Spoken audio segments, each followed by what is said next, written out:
Региональная программа капитального ремонта подписана и опубликована. С этого момента начинается отчет времени, отведенного для проведения собраний собственников жилья. На них владельцы квартир решат, куда и сколько средств откладывать на капремонт, а также какие виды ремонтных работ они хотят провести в своем доме в первую очередь.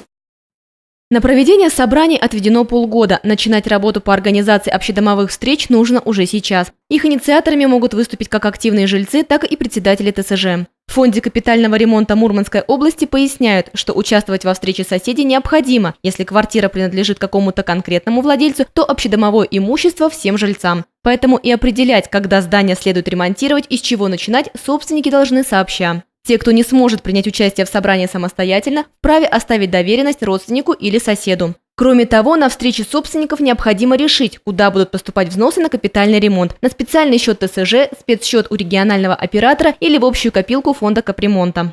Сумму перечисляемых средств жители домов также могут определить самостоятельно. Минимальный тариф для Мурманской области утвержден в размере 3 рублей с 1 квадратного метра. Первые квитанции с суммами взноса на капитальный ремонт за декабрь 2014 года поступят в январе. А в декабре хозяевам квартир поступят так называемые нулевые платежки, не требующие оплаты, для уточнения сведений о жилье, площади и собственниках. Дополнительную информацию вы можете найти на сайте Фонда капитального ремонта. Адрес сайта на экране.